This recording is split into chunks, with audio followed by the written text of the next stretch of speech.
Hi, everybody. My name is Greg Katz, and welcome to WeAreSC's Inside the Trojan Huddle. Inside the Trojan Huddle is a game-like panel discussion with WeAreSC columnists and staff writers. We start with the pregame show, where we introduce our panel members for this edition of Inside the Trojans Huddle and give you the latest USC Trojans football news. First, let's meet this week's panelists. Mark Culkin, WeAreSC columnist who writes the Monday Morass, Yay or Nay, Sunday takeaways, in addition to regular season practice reports. Chris Arledge, former William Jewell College defensive back and team captain, and WeAreSC columnist who writes the popular column Musings with Arledge. Greg Katz, that's me, your host and moderator of Inside the Trojans Huddle, and a weekly WeAreSC columnist who writes the obvious and not so obvious and IMHO Sunday. Before we kick it off, here is the latest USC football news. Las Vegas Insider has released its early odds for the 2022 Heisman Trophy, and Trojans quarterback Caleb Williams is third behind incumbent Alabama quarterback Bryce Young and Ohio State quarterback C.J. Stroud. Young is a plus 250, Stroud plus 400, and Williams is plus 800 in the odds. Well, last Tuesday, former Oklahoma quarterback Caleb Williams officially announced his transfer to USC. We'll have an in-depth discussion of the Williams decision impact in the first quarter of today's Inside the Trojans Huddle. Last Wednesday was National Letter of Intent Day, and the Trojans released the signatures of 13 transfers and one high schooler. The Trojans transfer class is currently rated number 1 in the country, and more transfers are expected right up to August training camp. Dallas, Texas, Jesuit High quarterback Gage Roy announced that he is committed to USC as a preferred walk-on. Roy's mother and grandfather are USC alumni, and Roy's family has had Trojan season tickets for more than 50 years. Roy joins another previously announced walk-on quarterback, Keegan Patterson, from Longmont, Colorado. And the Trojans class of 2023 quarterback commit, Malachi Nelson of Los Alamitos, California. Los Alamitos High has been named a 5-star plus by On3, one of the only 3 prospects to attain the prestigious ranking. A 5-star plus means that a player is a 5-star ranking in all 4 major recruiting services. For your information, the 2 other 5-star plus players are quarterback Arch Manning of New Orleans, Isidore Newman High, and 5-star plus corner Cormani McLean of Lakeland, Florida, Lake Gibson High. And finally, friends, WeAreSC's Inside the Trojan Huddle greatly appreciates your viewership and listenership, and we appreciate and encourage those of you that are watching on sites like YouTube to click on the red subscriber button, and also we'd appreciate if you'd hit a like button. It's all free. All right, here we go. It's time for the opening kickoff and our first quarter. Well, it's been nearly a week since former Oklahoma quarterback Caleb Williams officially announced that he is transferring to USC. Panel, since the announcement was last Tuesday and a day after last Monday's Inside the Trojans Huddle taping, let's do a further review. Where were you, panel, when you first heard Tuesday's official Caleb Williams announcement, and your immediate thoughts upon hearing the news, and how will Caleb's signing affect the Trojans on and off the field? Tradition says we start with Mark Culkin. Mark, tell us your thoughts. I was at home. I was indisposed, and I said, finally, took long enough. Those were my initial thoughts. That's where I was. That's what I was doing. Time to get to work. Like I said, we've been talking about this for, it seems like forever. So for me, for me, like I said, I've known I've been getting a new toy for months. It's great. I've had it now, and I it's still in the box. So I'm just not ready to play with it yet, because I need to get excited again. All that momentum and the suspense to build up, it kind of took a little bit away. So I have to kind of put it away, and when spring camp comes around, that's when I'll show a little bit more excitement for it. But right now, hey, great. He's finally here. Chris, we want to welcome you back. I know you were on assignment last week. So you were very emphatic that he was coming. There was never any doubt in your mind, but where were you when you heard the announcement? What were your immediate thoughts? And how do you see things going from here on out? Is that how we're treating this now? Like the Kennedy assassination or the Space Shuttle Challenger explosion? Do you remember where you were? Look, I don't know where I was. I wasn't shocked by it. You're right. I've been saying for a long time that of course he's going to sign with USC because nothing else made any sense. The idea that he would go play at Wisconsin to hand the ball off 53 times a game and be coached by a tight end coach was absurd. It never made any sense. So of course he's coming. Here's the thing though. Unlike Mark, I am pretty excited about it. And I'll tell you why. I thought about this a little bit. And I know that we'll talk a little bit more about Caleb Williams later, but I'm going to do this now. I want to talk a little bit about what Caleb Williams brings to the table, because there's a reason this guy is the third most likely Heisman winner next year, according to the recent odds, because he's a monster. Look, as a passer, passing rating last year as a true freshman, 6th in the country, 2 spots ahead of Bryce Young. He had more than a 5-to-1 touchdown interception rate, so he threw a touchdown every 10 attempts. Bryce Young threw a touchdown every 11.6 attempts.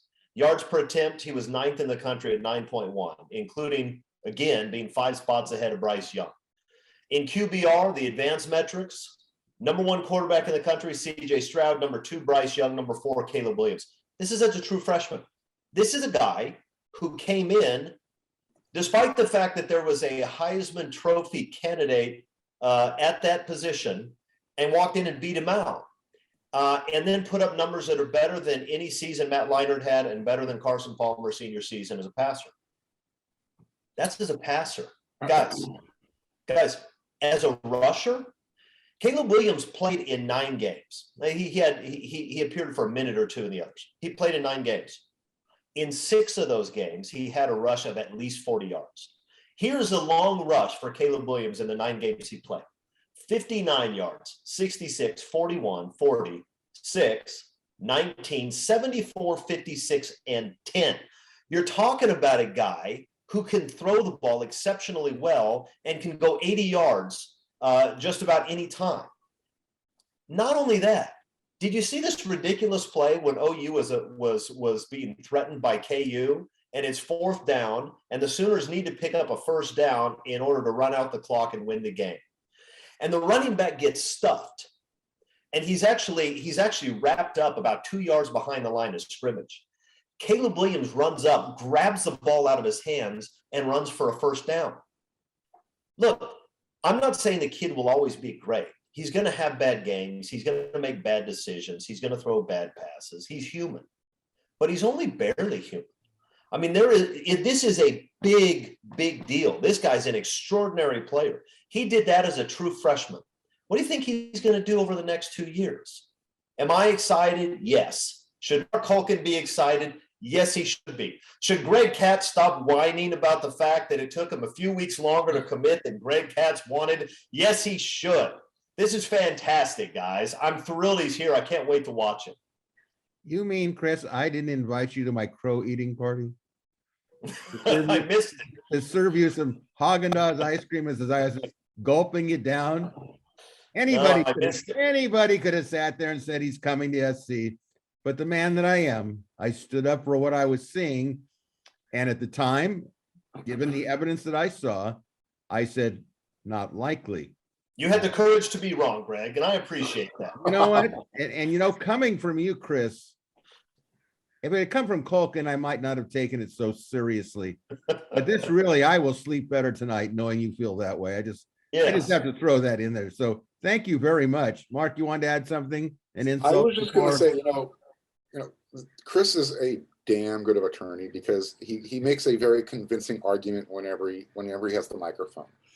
So here's where I see the difference between Caleb and freshman Keaton Slovis. You talked about, Caleb's ability to run and take off for 80 yards at any given moment. Mm-hmm. Absolutely. He's got that head and shoulders over Keaton. But I look back at Keaton's freshman numbers, and remember, we're talking about a similar offense that they're working with. So as a freshman, 282 completions to 392 attempts. That's a 72% completion rate. 3,500 yards, 9 yards per attempt, 30 touchdowns, 9 interceptions for a long of 95 yards. the numbers are pretty damn similar. Where Caleb has that edge that you brought up is his ability to run the ball. However, why I'm still, I guess, overall excited and, jumping for joy. I know what this offense does between the 20s, and I know what this offense doesn't do in the red zone. So that's all I'm going to say. Wrong offense, Mark. Wrong offense. It's the same offense. No, it is not. This is I watched them last year, and this offense with Lincoln Riley had the same challenges. I'll put it there. Last year's offense with Lincoln Riley was by far his worst offense. They struggled on the offensive line. They didn't run the ball nearly as well as they had in previous. They had a 1,000-yard rusher. But go look at the numbers over the past 5 years. Lincoln Riley runs a football. They also run power football. They pull guards. They get outside. They knock people down. They run counter. They don't have a single running play where they hand it to a stationary running back. I just wanted to get my objection on the record, Chris. That's all. All right. I can't wait to say I told you so when we get to about October, November, and I will, because I'm not above that. You can go savage on me like you did on Tosh Lapoy, and we're good. Yeah, Tosh deserves it. You could jail rate me that way, and I will take it. Tosh deserves it. You don't deserve that kind of treatment. I'll take it. Well, being the judge here between the prosecutor and the defense, I will tell you where I was. I was doing what I do very well in the morning, and that's called sleeping in.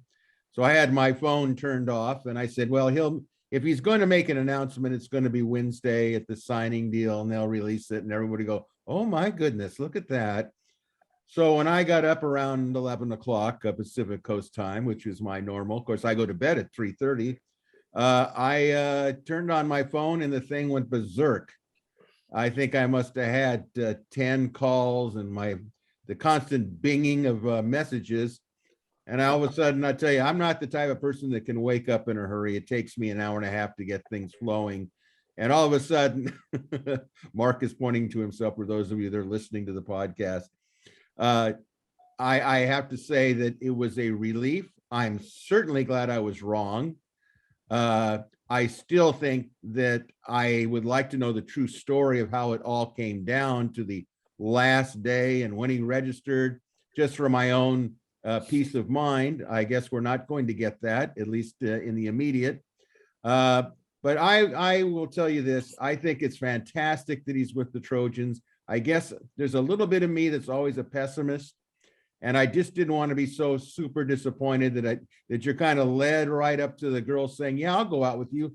And all of a sudden she goes, I forgot I have to go out with my parents to dinner tonight. So I just, here it comes. Okay. Prince of pessimism and remarks. Go right ahead. I was trying to figure out why you were so pessimistic. Now we find out it's a history of rejection by women that led that to. And you know what? I feel for you, but there's nothing to worry about, man. Wisconsin is not a very attractive woman. Thank you, Dr. Phil. That's good to know. Like, there wasn't one cup of tea leaves anywhere that was pointing to Wisconsin. Well, we're not going to get into your cup of tea leaves. We'll get to that later. But the point is, where do we go from here? I think that we're going to see things we've never seen before. I'm going to give you an example of something that just came across the wire this morning with Caleb, and I have no problem with it whatsoever. He has just signed with a company, I think it's called Faculty or something, that deals with women's or nail grooming, whatever, painting your fingernails. His mother does it. And so he has become part owner in it. As some of our listeners may know, he tends to paint his fingernails different colors. He likes it. He came out with a quote saying, I know it's not for everybody. And like I said, I have no problem what he does, just win ball games, fine with me. But I think you're going to see an impact with this guy if they start winning. It will not shock me if quarterbacks in high school in Southern California start painting their fingernails, which will be the true test of his ability to NIL. And it could happen. But I think this guy could be a real social change in our area. I think our area is more open to it than some of the others around the country, perhaps. But I think that the fact that already he's being mentioned the Heisman Trophy, USC, his marketing value is right out it is unbelievable potential.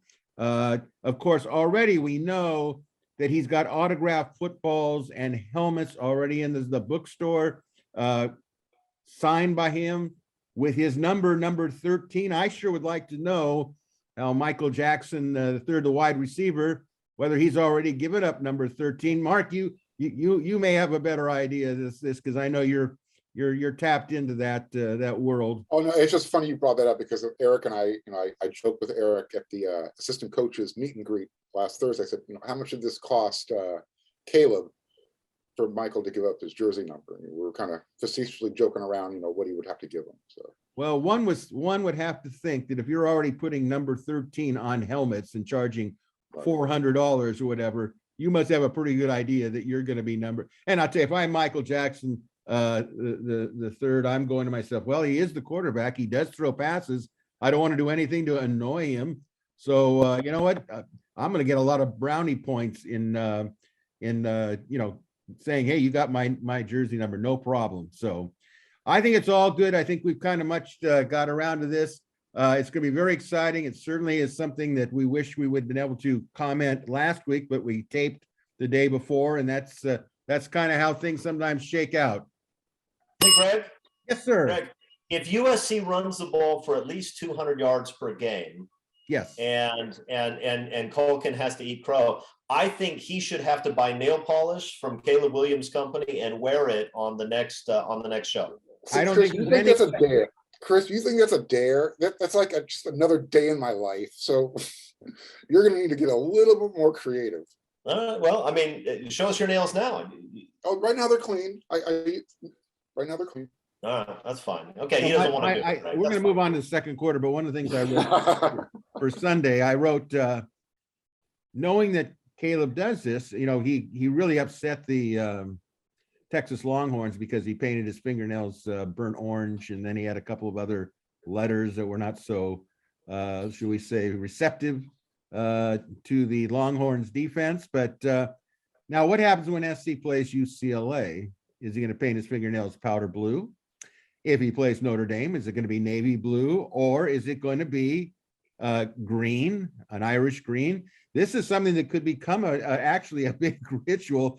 And I can see the media saying, have you elected which color nail polish you're going to wear for the opponent that SC is wearing? Okay, wait a minute. We're got some real problems here because Chris is starting to think again. Look at, for those of you that are on YouTube, look at that face. Is that somebody who's ready to respond to this or what? I'm just confused. I'm stunned that they make that burnt orange color into a nail polish. That is the ugliest color of any college program there is. There are women who wear that on their nails. I thought you were going to you pull out your Oregon card, but we're going to. I don't want to talk about Oregon. They're a never was program. I don't want to talk about. Mark, would you write that down, please? He's not going to talk about Oregon. That's like a minor miracle. I just think he's in his reload mode right now. It could be. It could be. He won national championship this morning. He's got to rebuild the roster for a little bit. All right. Speaking of roster and reload and everything else, panel, we start the second quarter with this. Last Thursday, Lincoln Riley's assistant coaches, with the exception of inside receiver coach and associate head coach Dave Nichols, met the media for the first time in person or on social media. First, let's review the staff and their responsibilities for those of you that are not familiar with it. Very quickly, Dennis Simmons is the assistant head coach, outside receivers coach, and offensive passing game coordinator. Josh Henson, offensive coordinator and offensive line coach. The aforementioned Dave Nichols, Kyle McDonald, running back coach, and Zach Hansen, tight ends coach. Defensively, Alex Grinch, defensive coordinator and safeties coach. Roy Manning, outside linebackers coach, Nichols coach, and assistant head coach for defense. Brian Odom, inside linebacker coach and associate head coach for defense. Sean Nua, defensive line coach, and Dante Williams, defensive back coach and defensive passing game coordinator. Okay, guys, based on your first impressions, who or what stood out to you in terms of each coach, and was there a central theme? Chris, why don't you take this one to lead us off? Well, look, almost every time you have new coaches, they say things that sound really good, right? In fact, if you if the only thing you knew about Clay Helton is what he said at press conferences, you might actually think he knew what he was doing as a head football coach. It's only when you actually watch some games or look at a box score, you realize that he has no idea what he's doing, right? But he would talk a good game. The people in Georgia are eating it up when he gets there and talks about he's the son of an O-line coach, right? It's only poor bastards like us that know what that means. But so, you can only put so much value into what these guys say. There are a couple of things though that jumped out. One is the focus on speed, and I know the coaches think that's important because of how they were recruiting. USC has to get faster, just have to, and that's something that Alex Grinch talked about, and it's shown up the way they've recruited. The other thing is culture, and all football coaches talk about culture, and these guys talked about it too. And the reality is, it's hard to know how big of a talent deficit you have when you have such an enormous culture deficit, because players aren't being developed, players aren't putting in the work they're supposed to, they're not playing to their potential, in part because of schemes, but in part because of preparation and mindset, right? So until you change the culture, you don't even really know what you have on the roster.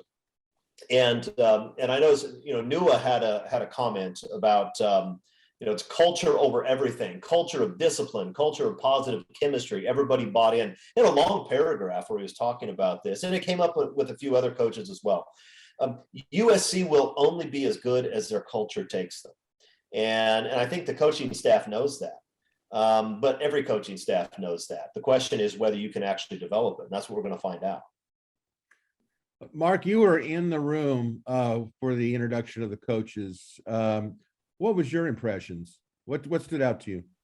So, the very first thing, and again, it's kind of stupid, but they're all just, they're soft talkers. They don't talk with a bunch of high energy, chest puffed, rah,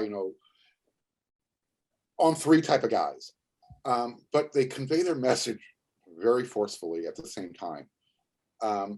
It's almost like they have that, I don't give a F feeling towards everybody. It's going to be their way. They know that this team, the roster that they inherited, besides the lack of speed, also they inherited a lack of discipline. So they have really, and I mean really, emphasized that so far during the offseason, during their winter conditioning. Brian Odom, he pretty much said, your actions are a lot more important than your words. So, I don't need to translate, don't say it, just do it.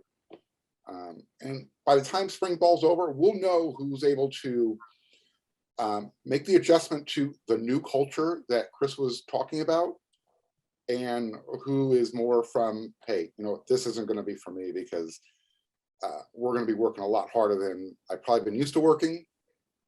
And these guys aren't putting up with anything. When they're used to sleeping in on a Saturday and they're getting an early wake-up call because one person had a minor infraction, albeit, maybe it was missing a team meal or being late to a team meal, that entire position group has to get up. So, I kind of talked about it in my Sunday takeaway. I'm not going to say that, they've got a bunch of Colonel Nathan Jessups guarding the wall right now, but they've got a bunch of guys that, hey, I'm going to let the guys in the barracks take care of it. We've laid the law. This is how it's going to be. Don't screw it up. And I think the players are starting, some of them are adjusting really well. Others are coming along slowly. So they better get that 6-minute mile down to 5 minutes. I don't even know who Nathan Jessup is. Who is Nathan You Jessup? can't handle the truth, cats. Oh, I on, saw. right? Okay. Okay. I remember that one. Thank you for reminding me of that. One of my favorite lines, I might add.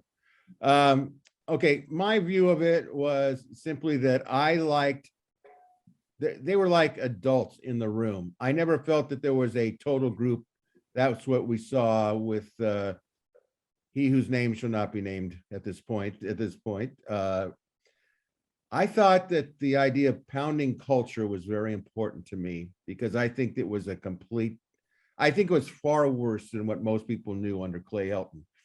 And I felt that these guys were hardcore coaches. Now, when they get on that field, there'll be some screamers, I'll guarantee you that. But the way they handled themselves was like nothing we have seen for a long, long time as a collective group. The closest I could say would be Deland McCullough when he was at SC for 1 year. Now, that was a real coach to me.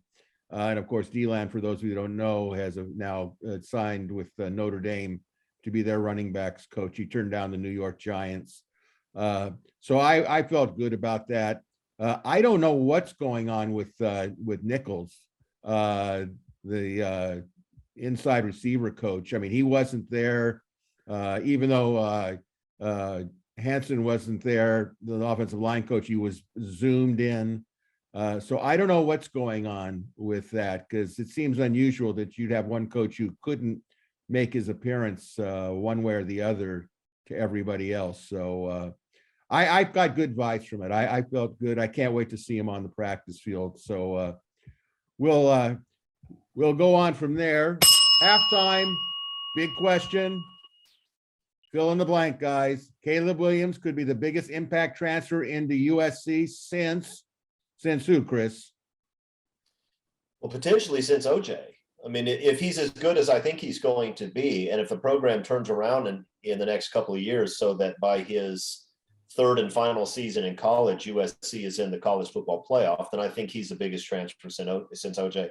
If the team improves and plays well but is not elite, then maybe he's the biggest since Keyshawn. Mark? Yeah, that's the short answer. I agree. USC has, they don't take a lot of transfers in. So, obviously you've got a small pool of applicants to choose from. Yeah, it's boom or bust with Caleb, because if he's not the guy, woof, they're probably going to be riding Lincoln out of LA on a rail. So, yeah. Well, I don't know if I'd go as far as they could ride him out on a rail, but what I will say. Who else would you pick over OJ? I mean, Keyshawn? After that, where do you go? Well, of course, most people that read WeAreSC.com know that I brought up this right in a column the other week, that I thought personally that he was the biggest impact player on and off the field, as was OJ. And I would say that Keyshawn Johnson, by his performance and his personality, probably would rank right behind him as far as a transfer goes. So it'll be interesting to see how it all takes place, but he definitely has that ability to make a legendary mark in the program if he taps out on his potential that everyone seems to think that he has. All right.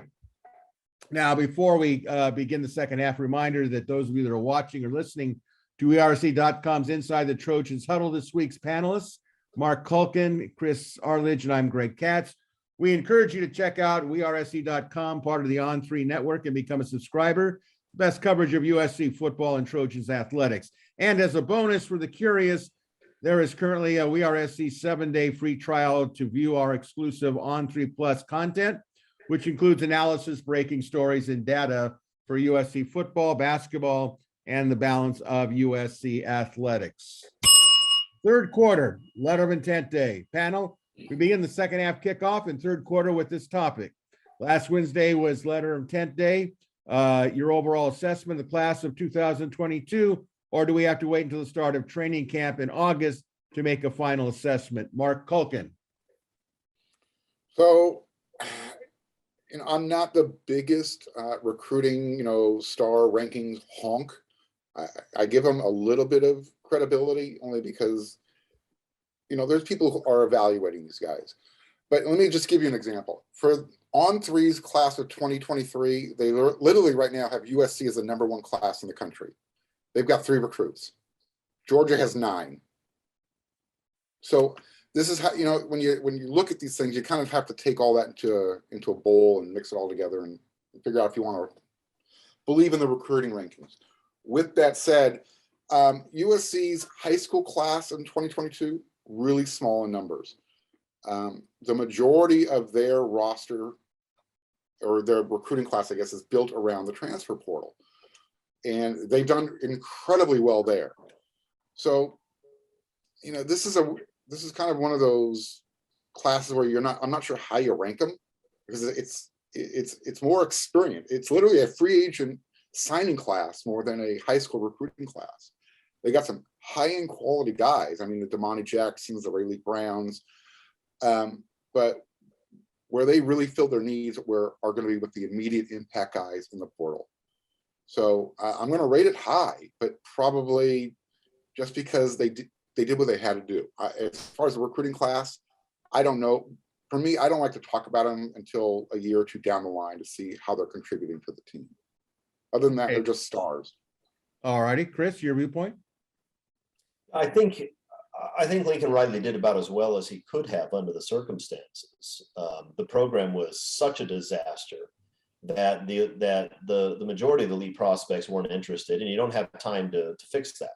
But he had, the roster is going to be substantially better next year than it was this year. And I think he's going to add some more people between now and August. So yeah, am I excited about it? I'm excited about it because I think he has, while it's not a huge class, I think he has 8 to 10 guys who are real difference makers, and a handful of guys who could be game breakers.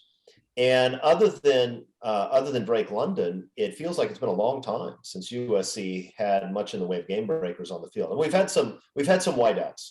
Most of those wideouts have been big guys too. And guys who can go up and high point a ball and that sort of thing. But I think we're going to see now some guys who are really dangerous in space.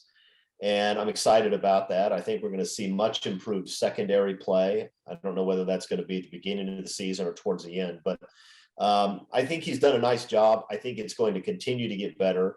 And I think where it's going to leave USC is with a roster that could very easily win the conference next year. So it's hard not to feel good about that in light of where we've been. Panel, we begin the second half kickoff in third quarter with this topic. Panel, last Wednesday was National Letter of Intent Day.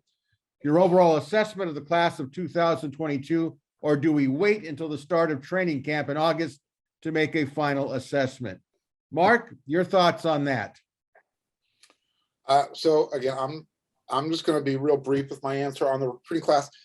I think as far as the high school portion of the class, small, quality, but I'm the type of guy with these guys, let's talk about them when they sign, but then I really don't want to talk about them again until I see what they do on the field. I think where USC's recruiting class should, I guess, be graded is on the transfer portal, because those are the guys who are coming in. They're anticipated to make an immediate impact. They're not coming in to sit for a year or to learn. You don't go get Travis Dye from Oregon to come spend his final year on the bench and teach the younger guys ahead of him. So again, for me, let's wait till August. Let's see what the final roster looks like, because this year USC's recruiting, Lincoln Riley didn't have a whole lot of time, and the time he did have, I said he put together a really nice small class, but USC's needs are filled in the transfer portal. Chris, your thoughts on that? Are they done, or are we going to see this all the way through August? Oh, they're definitely not done. I think Riley's been pretty clear about that he's going to add more transfer bodies, and maybe a high school lineman if we're lucky. Look, I think he did a nice job. He walked into a really tough situation. Most of the elite recruits had given up on USC, and he didn't have a lot of time to reel them in. He brought in, as Mark mentioned, a very small group of high school players, but some really talented kids. And it's hard to do better in the portal than he's done. He, in relative short order, he dramatically improved the roster, which is what he's done. Next year's team will have a whole lot more football players on it than last year's team, and they're going to have better schemes. So it's going to be a better team. It's hard to complain about that. It's not the kind of class he'll put together next year. It's not the kind of class that Texas A&M put together this year. Of course, I don't know that we had that kind of budget this year, but he did a nice job with it, and I'm pleased. And I think we're going to have a handful of guys that can have big time careers and be first round draft choices coming out of this group. Yeah, Chris, Lincoln even said so at his signing day presser that, going to the portal like this isn't a sustainable way to build a program. He really plans to go 2023.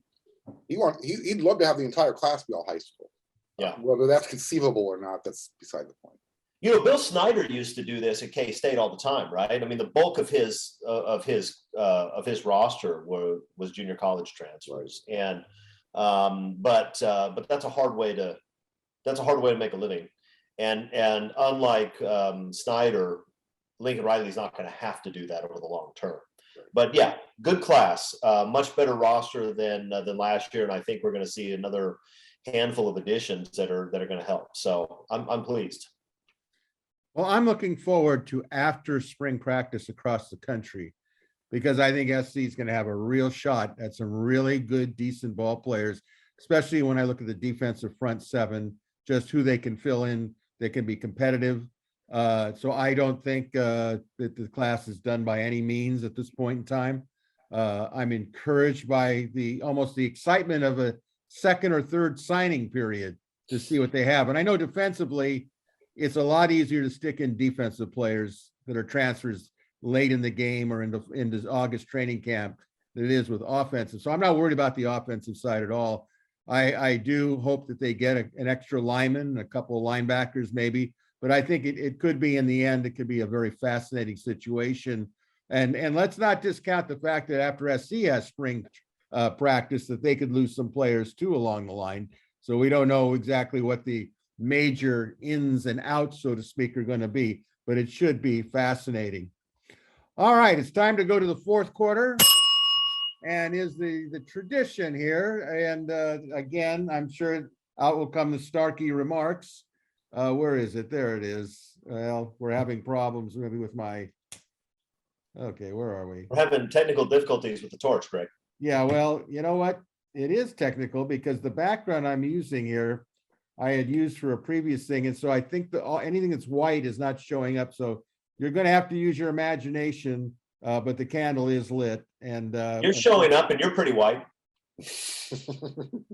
You make a good egg salad point there, Chris. I think that this is something that we can elaborate on another overtime. So folks, we do have the candle lit, but you can't see it because of the background or the blue screen or whatever you want to call it. But nonetheless, it was nice effort for trying. But so let's get to the fourth quarter. What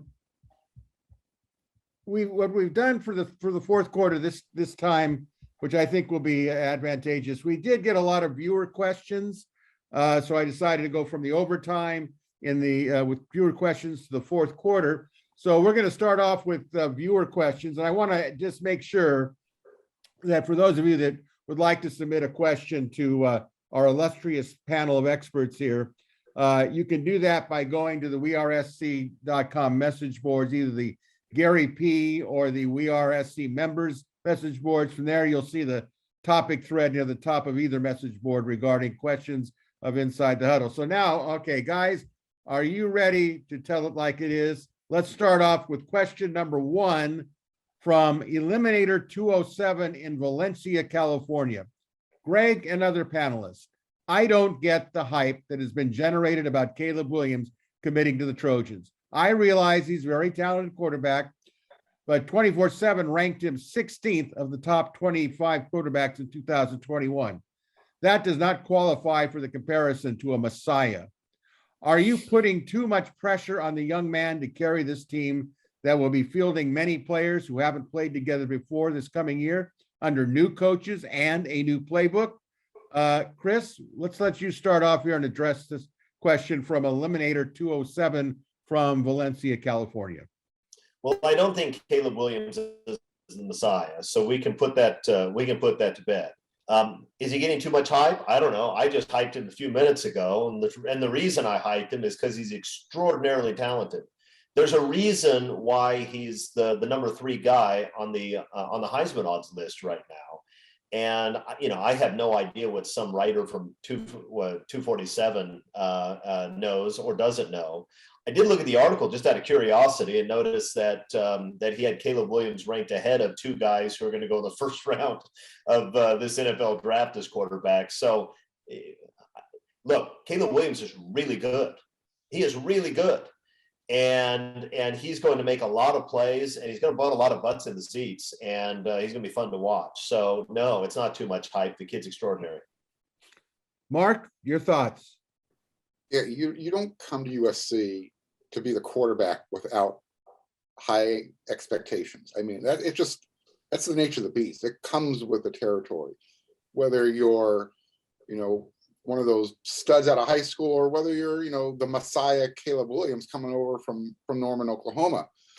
There is going to be a lot of pressure. And when you take, a month to make your intentions known that you're going to be a Trojan, you're going to, kind of heap a little bit of that on your shoulders on your own. You're going to heap it up when you're making 2.5, from Beats by Dre. I mean, I think that's how much he's making. Is 2.5 million is how much he's expected to make, or his NIL value off his signing with his Beats by Dre thing. You talked about him signing, footballs and jerseys and selling at the bookstore the day that he announces. So, yeah, all the pressure that comes with it, deservedly so. And I don't think he wants it any other way. I mean, that's what a champion expects, is to have that pressure. So I don't think he's going to run from it. Well, as when I used to go down and watch USC's football practices, when Hudson Houck was the offensive line coach, we formed a rather close relationship, and he says, "So come here and watch our guys work out. You can stand right next to me." So going through the paces, he turned to one of the players and he says, "Look, you came to SC for a reason. He goes, if you want the big banana, you got to take the big bite."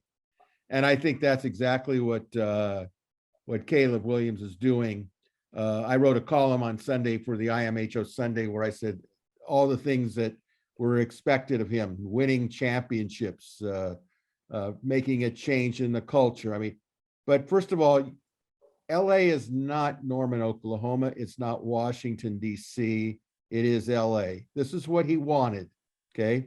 The challenge for Caleb will be, can he block out all the things that he thought he was able to block out in Norman, or even when he was a great player at Gonzaga College Prep in Washington, D.C.? Because, we're a city of major icons, LeBron, Mookie, etc. And we know from our past history that a great player at USC, especially one that's at quarterback or tailback, can rank right up there in many cases with celebrity status. How he can focus in will be fascinating. I think there's a lot of upside to him. I agree with Chris, but he's still got a long ways to go, because the pressure he's going to be under, and pressure basically, when I coach, I define it as the fear of failure. If he can eliminate that which is external and internal, I think he can, he's going to have a lot of people that are going to tell him how to handle this. I wouldn't be surprised if he talks to LeBron James or Mookie Betts and said, "Hey, how do you handle the LA and everything?" And they'll tell him. And I think he's a good listener. I think he's a smart kid. But does he deserve it all? I'd say at this point he does. Will he be able to handle it? I think he will, but I don't think anybody knows until maybe they lose a game or two. And will he all of a sudden sit there and be able to block that out?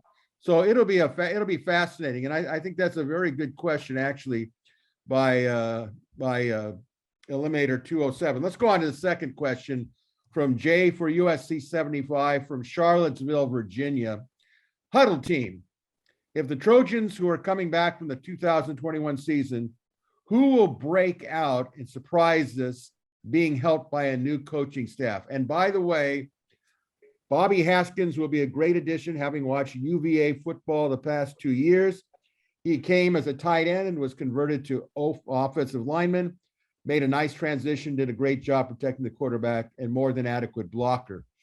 All right, Mark, who do you think is going to be the breakout and surprise with the new coaching staff?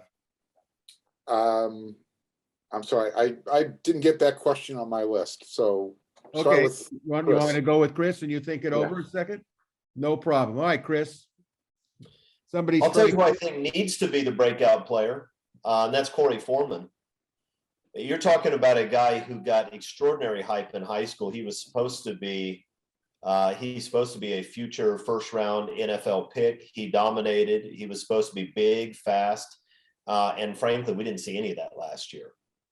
We saw a guy who didn't play particularly fast and didn't really play with very good technique, and really wasn't a factor when he was in the game, which surprised me a lot. He was a true freshman. That's a big jump. And there are a lot of true freshmen that don't play particularly well, and then they become very good players later. But that's a guy who needs to make a big jump. He needs to make a big jump for himself because he was not meeting expectations last year. And I know this is a guy who wants to play in the NFL and make millions of dollars. And he needs to make that jump for USC because that front seven is very questionable. And if we can have a guy who is unblockable off the edge, that's going to make a huge difference. So I don't know if he's going to make that jump, but he's going to be my prediction because I really want it to happen and we all need it to happen. Well, I'm going to jump in here. I'll give you Mark another couple of seconds here to formulate what you want to say. I'm going to agree with Chris totally. I thought that, first of all, Drake Jackson was so poorly used, it was pathetic. I mean, it was a joke. There isn't a coach that I know in my circle of coaches who were very successful that didn't say, what are they doing with him? And I saw the same thing happening with Corey Foreman as you mentioned, Chris. I think with a new coaching staff where they're going to hopefully they're going to bulk them up, and they're going to say you're going to be a rusher even if we have to get you inside. I don't think that Corey Foreman maybe handled it as well as he could have handled it either. Maybe that's because he felt he didn't know what position he was playing, but be that as it may, I think that Corey Foreman is going to benefit the most from this. And I'm not going to belabor it anymore, but I think Chris is spot on. All right, Mark, are you ready? Yeah, I think we skipped number 2 for a reason, Greg. So that's probably why I wasn't ready. But Chris, and you touched Corey Foreman is the obvious choice. I'm going to go with the not so obvious and not even mention a name. Anybody at the linebacker position, I think steps up will have an immediate impact on the team and on the defense. So whether that be, Rajon Davis, if it means Chris Thompson moving up into the linebacker role from safety, he might be a guy to look at to have a major impact. Offensively, there's just too many guys to choose from. So, yeah, I think right now we're looking, obviously, Corey Foreman, you need that star edge player that can get out to the quarterback. That's what everybody anticipates from him. That's why he was considered the number 1 guy out of high school. But USC is going to need some help at linebacker. So anybody who jumps out there will be recognizable, and they're going to be getting a lot of recognition. All right. I think we covered this one. Question 3 from Fight On 21 in Rochester, New York. Which freshman do you predict will have an immediate impact? Mark, give us your thoughts. Yeah, it's probably going to happen with Rayleigh Brown in some capacity, whether it's on special teams or, however they're able to kind of build him into the offense, whether it be in the slot, running back, wherever. I think he'll be the guy just because you want to get the ball in his hands as many ways as possible. And I think you'll probably see it starting with kickoff returns and just to slowly build him up, get him going. That would be my first choice. Chris, what about your first choice? Yeah, that was my first choice as well, because I think he's a guy who doesn't have to be an every down player. You can move him around. You can get him in space, which Lincoln Riley is really good at doing. So I think Mark's right. The other guy who could make a huge impact if he's healthy is Damani Jackson. You're talking about a guy who has incredible size and incredible speed for a corner. And corners are really important in this day and age. I mean, you need guys who can take away the other team's best receiver. Is he going to be that guy on day one? I don't know. I mean, I thought Adoree Jackson as a true freshman came out and played extraordinarily well. And I think if Damani is healthy, we may see him have a similar impact. I hope so.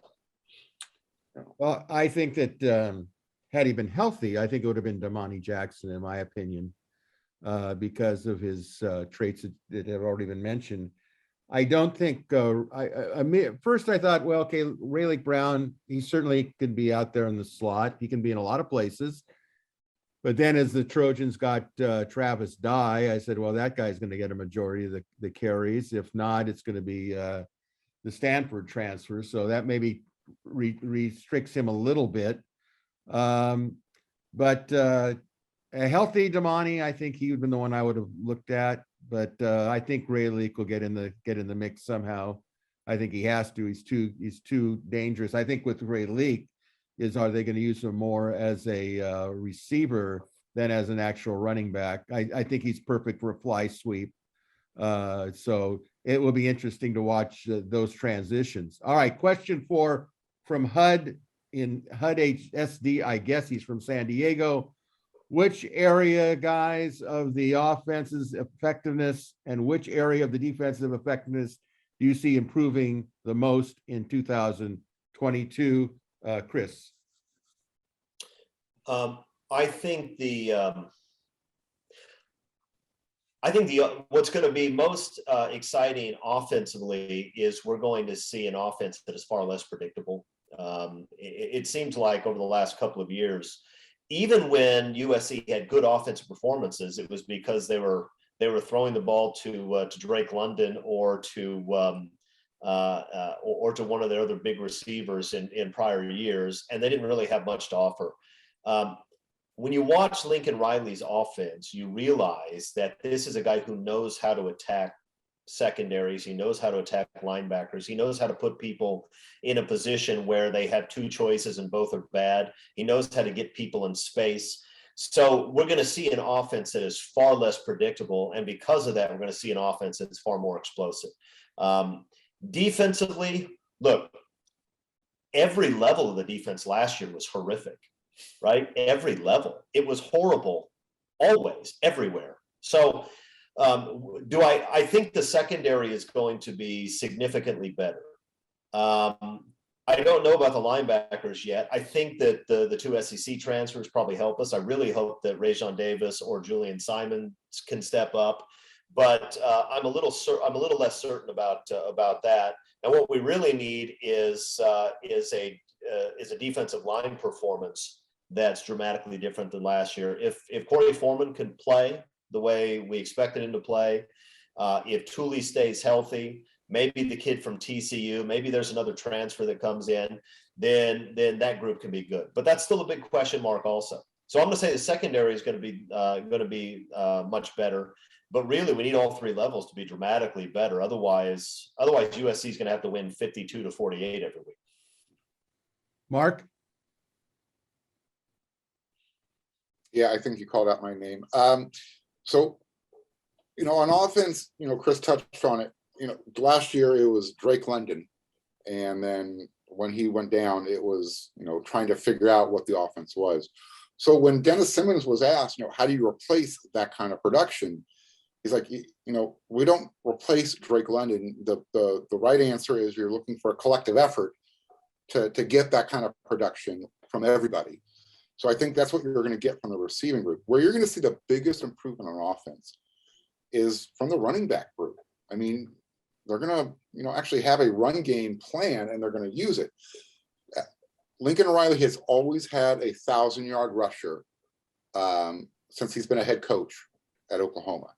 I anticipate that coming out here. They went out specifically to make sure that they had experience at the running back position to back up Barlow and Brandon Campbell, or for those guys to back up Travis Dye and Austin Jones. Chris touched on being a more explosive offense. Those guys can catch the ball out of the backfield as well. I'm not sure our running backs got used effectively last year.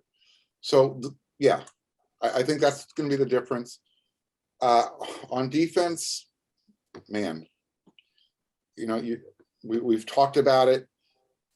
Chris brought up, he thinks the secondary is going to be better. Interesting enough, Dante's going to be coaching a bunch of guys that aren't starters. None of the starters from last year are returning. So if they're going to be better, is Dante a better coach, or were they just playing seniors over the younger guys? I guess we're going to find out. The defense in general just needs to get better. I think we're going to see improvement regardless, just because I don't think they can play worse than they did last year. Well, I'm gonna tell you when I look at this question from HUD in San Diego, the word that sticks out to me is effectiveness in improving. So offensively, you could hit on a lot of spots. The offense, the balance of the offense, just the philosophy of Lincoln Riley compared to Graham Harrell. There's no comparison. It's a mismatch if you're going to compare it. But the area on offense, first of all, I'm not concerned about the running backs because you have experienced running backs in Dye. I mean, can you get anybody better with more experience than this guy transferring in?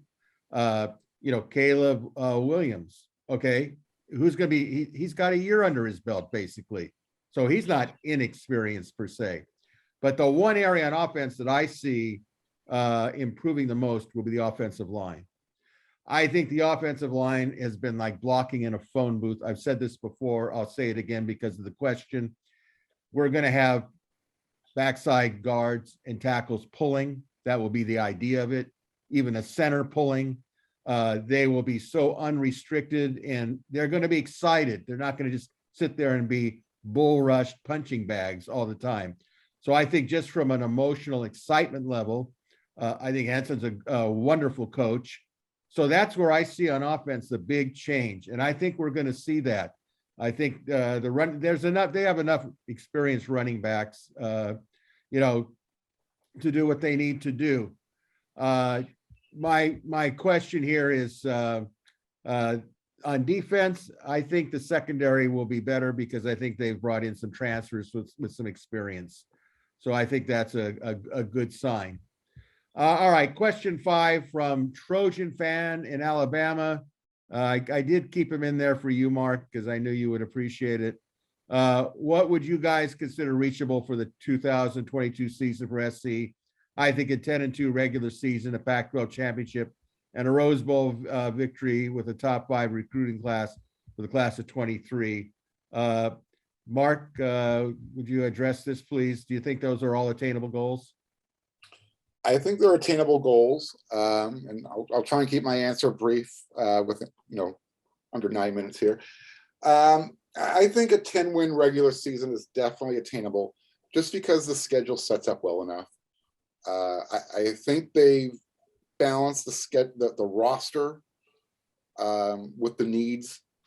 So sure, I definitely. Now,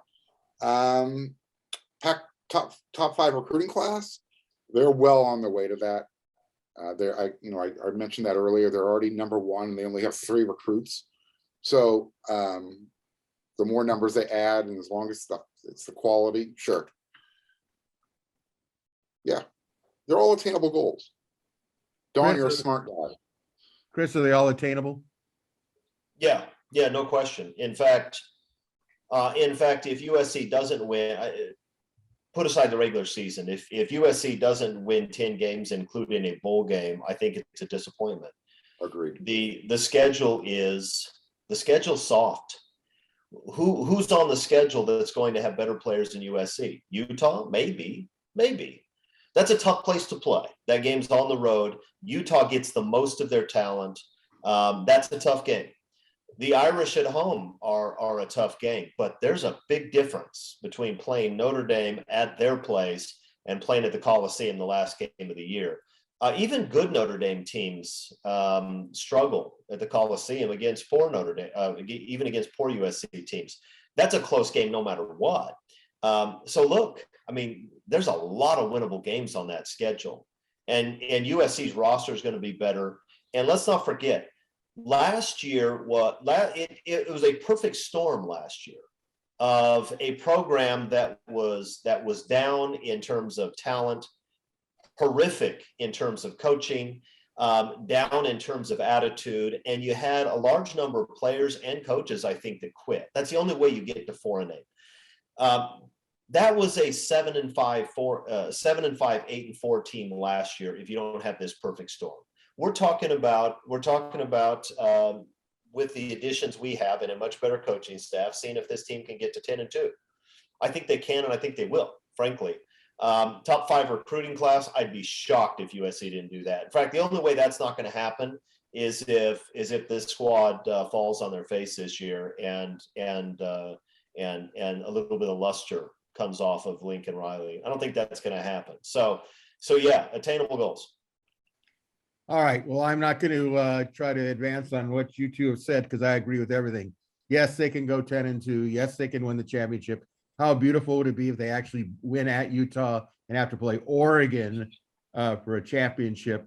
That will be a real confrontation that'll set a lot of recruiting, should we say, areas really in spectacle, I think. And if they could get to the Rose Bowl, I think it'd be fantastic. No brainer, top 5 recruiting class. So I think we covered that one. All right, let's go into the Super Bowl memories because it is the Super Bowl this coming Sunday. Super Bowl 56 played at SoFi Stadium, Inglewood, California. There are no active Trojans playing, although Rams wide receiver Robert Woods was a former starter who was lost during the regular season due to a torn ACL. The Bengals have no current Trojans on the roster. So in the time we have remaining, guys, have you ever attended a Super Bowl? Your earliest memories of a former Trojan, and how about a prediction between the Rams and the Bengals? Okay, Mark, why don't you take us through step 1 here? Yeah, no, I've never been to a Super Bowl, Greg. I don't run in your circles, so I can't afford those types of games. But I guess the one Super Bowl that always will bother me, because this is when I was an LA Rams fan. I am to now to a certain extent, but when the lady took them to St. Louis, I ceased to exist owning them anymore. So I'll go back to when Lynn Swann kind of killed the Rams in the Super Bowl back when it was in Pasadena. I don't remember the number, but 1979 was the year. Yes. Yeah, Vince Ferragamo was the Rams quarterback, but right. They literally were leading, and then I think Jack Youngblood was playing on a broken leg. That was my favorite Super Bowl, even in a loss. So that's my earliest, fondest memory. All right, you have a prediction? Do you have a prediction, Rams and Bengals? I'm going to go Rams just because I think Chris touched on it in his thing. Cincinnati's offensive line is not good, and I think Aaron Donald might hurt Joe Burrow. So, yeah. All right, Chris, ever been to a Super Bowl and memory of a former Trojan or player in the Super Bowl and prediction for Sunday? Never been to the Super Bowl. I probably won't unless somebody gives me a ticket. I'm not sure there's anybody that likes me that much. First memory of a Trojan in the Super Bowl. I remember Marcus Allen destroying the Washington Redskins when I was just a kid at the time. I'm much younger than you are, Greg. So I was just a child, but I do remember Marcus Allen doing what he did in that game. Yeah, look, when it comes to this Super Bowl, Cincinnati's playing well. Joe Burrow is a really good football player, and he's just going to get better. But I mean, he got sacked 9 times in that first playoff game. I don't see how Cincinnati's front can block the Rams. I think it's also the case that while the Super Bowl is something of a corporate event and not die diehard fans. It's in LA. There are gonna be a lot more Rams fans than there are Cincinnati fans, and it's gonna be loud, and that's not gonna help the Cincinnati offensive line. So I think the Rams are going to be all over Joe Burrow and probably win comfortably. All right. Well, I will say that I have attended a Super Bowl. I worked the 79 Super Bowl in the press box, the Rose Bowl when Pittsburgh came back and won. It was an interesting experience. In the interest of time, I won't go over all the perks that you get, but let me tell you something. I can't even imagine what it's like today. They were giving press everything. My favorite memory of a Super Bowl probably was early on, watching the first Super Bowl game with Mike Garrett in it when Kansas City won. I thought that was exciting because Garrett was only like 2 or 3 years out, having graduated from SC. So that was cool. Prediction for Sunday, I agree with both of you guys. I just don't see how Aaron McDonald doesn't tattoo Joe Burrow all over the place through 4 quarters.